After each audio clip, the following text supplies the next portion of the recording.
Jugar limpio, Bueno, pues. bueno, ya queda a criterio de los que nos escuchan. Estamos ya con la doctora Julieta Sañay Vera, magíster en adhesionología y neuropsicología. Hablaremos sobre la castración química. Esta es una propuesta que ha hecho el presidente de la República, muchos están de acuerdo, para que los violadores tengan una consecuencia también física a este abuso, a este delito tan condenable. Buenos días, doctora. Gracias por estar aquí en la 96.9. ¿Qué tal? Qué gusto. Muchos dicen castración química. Cuando escuchamos la palabra castración se nos viene algo a la mente, pero ya cuando interviene la palabra química, ¿qué pueden entender nuestros amigos radio escuchas a esta hora de la mañana, 7:18, aquí en la 96.9? Buenos días.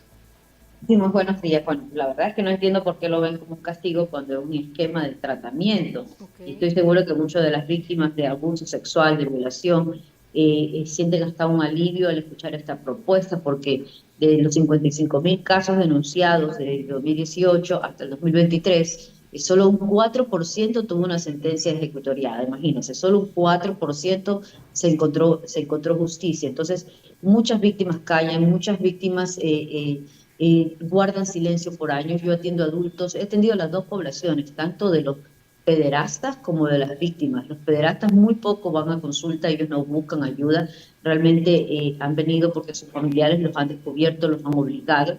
Tuve un caso de un joven que fue deportado de Estados Unidos por consumir internet, en la internet profunda, consumo de pornografía infantil, y estaba acusando a los infantes mediante los juegos de Roblox y de Fortnite.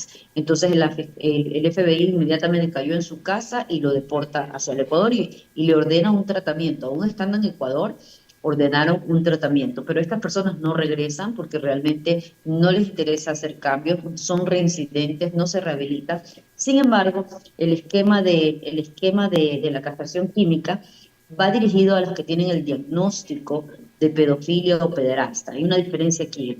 El pedófilo casi siempre pasa la línea de ser pederasta. El pedófilo tiene la atracción hacia el niño, mientras que el pederasta ya acciona, pero casi siempre cruzan ese hilo pequeño. Entonces, allá en otros países donde es legal, la castración química se hace en personas diagnosticadas, muy diferente al violador circunstancial o situacional que se aprovecha de un momento, se aprovecha de una situación para agredir o para abusar. Estas personas con pedofilia, pederastas, son personas muy variadas, muy complejas. Muchos de ellos son misóginos, odian a las mujeres, y por venganza de las mujeres a veces se buscan mujeres que tengan madres solteras, que tengan niños. Siempre están cerca de las escuelas trabajando, buscan estos trabajos donde estén cerca de los niños, en las iglesias, y siempre, casi en la mayoría de los casos, como se ha reportado aquí en la Defensoría del Pueblo, la mayoría de los casos ha sido abuso intrafamiliar, es decir, primos, padrastros, tíos. Siempre ha sido, hay un pequeño porcentaje, en cambio, de casos hay dentro de los colegios y dentro de las escuelas, ejecutado por choferes de transporte, ejecutado por conserjes. Entonces hay un porcentaje también de casos, pero la mayoría han sido de familiares conocidos, solo un 10% de desconocidos. Entonces, ¿qué implica esta propuesta de la presidencia? Implica justicia de alguna manera, implica abrirle las puertas a las ciencias forenses, de la psiquiatría, implica abrir las puertas para a lo mejor inaugurar o organizar cárceles psiquiátricas. Implica una especie de una calma para aquellos familiares y para aquellas víctimas que han visto la impunidad en estos casos, en el sistema de justicia, en donde se revictimiza a veces a la víctima, en donde se lo juzga, en donde no se encuentra justicia. Muchas madres no les creen a sus hijos menores cuando les cuentan que su padrastro, por ejemplo, ha abusado de ellos. Mucha gente ha callado. Yo atiendo adultos rotos, porque Terrible, esto es una huella para toda terrible, la vida. terrible. Doctora, Sofía tiene una pregunta y luego voy yo. Sí, doctora, justamente empecemos por lo general, ¿no? Porque mucha gente dice, no entiendo qué es esto de la castración química. Ya, podemos estar conversando nosotros, que tal vez tenemos el conocimiento, pero ¿cuáles son las consecuencias de esta castración química? ¿Cuáles son las consecuencias para el que ha cometido este delito? Que, bueno, creo que la mayoría vamos a estar de acuerdo que es algo atroz, ¿no? Una violación. No, Es reversible, yo he tenido pacientes que lo han solicitado voluntariamente. Yes. Es Ok. reversible y hay diferentes esquemas. Uno de los esquemas, el urológico, fue un hallazgo. Los urólogos descubrieron que con los tratamientos de cáncer de próstata se podía disminuir la libido de los pacientes. Pero hay otros tratamientos que son tratamientos neuroquímicos y endocrinológicos, de la especialidad de endocrinología, en donde puedes utilizar hormonas hormonas y medicamentos que además de bajar la libido o causar disfunción eréctil, disminuyan la agresión, el impulso sexual, la impulsividad. Esa parte de la psiquiatría podemos utilizar esos medicamentos que son estabilizadores del ánimo, incluso a veces antipsicóticos. Entonces, estos medicamentos, los endocrinológicos, fíjense, son los mismos que se usan para las personas que pasan la transición a las personas trans, que quieren convertirse y vincular su cerebro con lo que quiere su cuerpo, pero la diferencia es que con ellos son las dosis medibles y dosis que no provoque efectos secundarios a largo plazo. En la castración química hay efectos secundarios. Si el tratamiento se prolonga por más de 3 años, hay efectos secundarios como la disfunción eréctil, el aumento de peso, la pérdida de la masa muscular, ginecomastia y una Se- que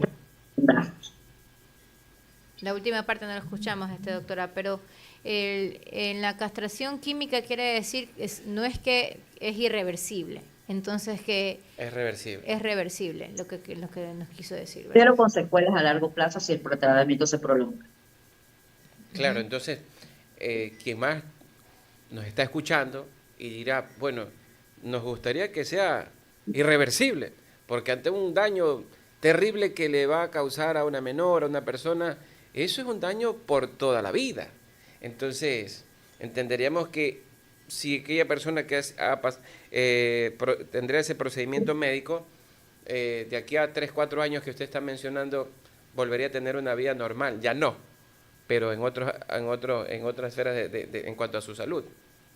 Por eso en los países en donde es legal se les da seguimiento, se les da seguimiento, un seguimiento integral, se hace, hay un registro de estas personas para que no trabajen en escuelas, para que no estén cerca de los parques. Es completo, esto es algo complejo, integral. Alemania es uno de los países que tiene todo el tratamiento integral, incluso la prevención. Ellos tienen un método que se llama no te conviertas en agresor, en abusador, que es muy confidencial, muy completo, en donde hay políticas de prevención, porque esto existe, esto es más común de lo que se cree, y también hay mujeres con pedofilia. Y aquí hacer el diagnóstico, porque la castración no es para los violadores comunes, sino para el que tiene el trastorno, tipo de parafilia o pedofilia.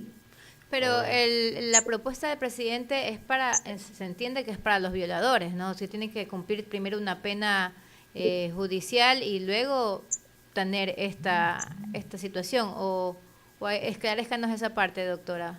Es que eso es lo que tienen que aclarar, si es para personas como en otros países lo que lo hacen con un consentimiento informado, firman a cambio de reducción de penas o a cambio de entrar a un tratamiento. Eso es lo que se tiene que confirmar y hacer el diagnóstico diferencial entre un violador circunstancial o una persona que tiene este trastorno. Es un diagnóstico médico, por lo tanto, se sugiere que tengan asesoramiento técnico antes de instalar una ley como esta, y que el sistema de justicia tenga que trabajar con un peritaje psiquiátrico adecuado. Doctor, y otra consulta, ¿no? De seguro quienes están escuchando nos dirán, bueno, esta persona se la ha sentenciado y ahí tiene que proceder a la castración química. ¿Y cada qué tiempo tienen que irle inyectando todo esto por su situación? Hay esquemas de semestrales, hay esquemas de Semestrales. Sí, Ya. hay medicamentos orales. Yo he usado medicamentos orales diarios. La verdad he tenido pocos casos y hay profesionales que no han tenido ni siquiera la experiencia en esto. Oh, ya. Y a su modo de ver, doctor, al menos esta situación de la castración química, ¿usted lo ve de una manera acertada para aliviar esta problemática en lo que estamos viviendo actualmente? Lo veo como una especie de justicia. y de paz mental para quienes han sido víctimas, para sus familiares. Lo veo como una oportunidad para abrir las puertas a la modernización de las ciencias forenses y psiquiátricas, lo veo como una oportunidad de formar profesionales y de que el sistema de justicia al fin trabaje técnicamente con los profesionales adecuados. Lo veo como una oportunidad de dar el gran paso. Que el país no está preparado, es verdad, pero preparemos, empecemos con este primer paso a prepararnos y a modernizarnos y de esta manera el Ecuador le está diciendo un no a la pedofilia, porque en otros países vemos que están intentando incluso legalizar la pedofilia bajo el disfraz de libertades sexuales. Incluso hay movimientos que se llaman personas atraídas a menores, MAP, que están tratando de empujar a la sociedad americana de psiquiatría para que los saque de los manuales de diagnóstico y no se les llame pedófilos, sino personas atraídas a menores. O sea, hay en otros países se ha debatido en los congresos. Esto es algo totalmente incoherente. Entonces, yo creo que esto es una forma de decirle no a la pedofilia y que jamás se va a legalizar este tipo de cosas en el país. Completamente de acuerdo, doctora. La verdad es que el mundo está cada vez más loco. Más, sí, o sea, está tratando de justificar las cosas injustificables, ¿no? Y tratar de buscarle una vía de legalizar estas atrocidades.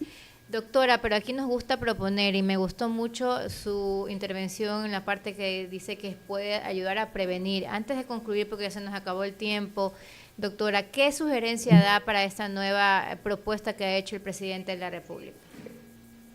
Que armar políticas de prevención, enseñarle a los padres a revisar, porque son conductas que se los observa desde la adolescencia, pequeños rasgos, a los padres a revisar lo que sus hijos están consumiendo, porque esto se da hoy en día ya con el acoso a veces cibernético, el grooming, empieza de esa manera a citar a los chicos, a incitar a los chicos por medio de juegos, a saber que los adolescentes no tienen desarrollado su cerebro ni su corteza prefrontal para tomar decisiones y juicios, porque actúan de manera impulsiva y estas personas calculan, incluso tratan de tener un romance, un apego hacia los niños para hacerlos sentir culpables y hacerlos creer que ellos son los culpables de lo que pasó o de seducirlos. Entonces, de una vez armar políticas de prevención con los padres en los colegios, en las escuelas y sobre todo con los adolescentes.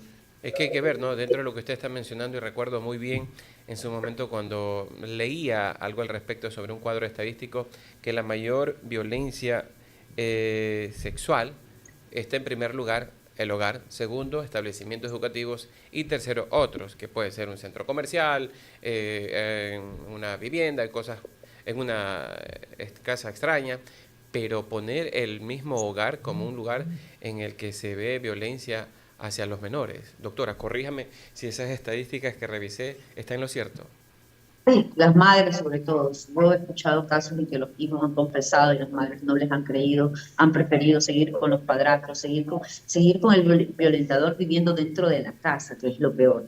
La mayoría de las víctimas han callado, no se han alentado a poner denuncias, hay un subregistro de denuncias, porque el sistema no ayuda, el sistema revictimiza a las personas, el sistema los hace sentir hasta culpables de haber provocado esta situación. De verdad, todo necesita cambiar y yo creo que esta propuesta es una puerta abierta para arreglar lo que no sirve.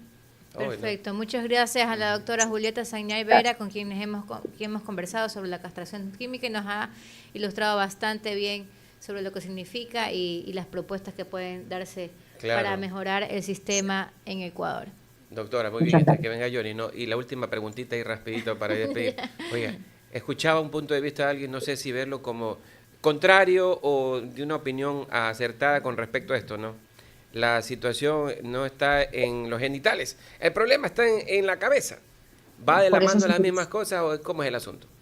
Por eso se utilizan diferentes esquemas, como le dije, esquemas para los líbidos y esquemas para disminuir el impulso sexual acá que actúan en el cerebro. Esos son los neuroquímicos que utilizamos los psiquiatras. Muy bien, gracias por esa aclaración, la doctora Julieta Sagnaí Vera, con el tema que hemos tratado el día de hoy con castración química.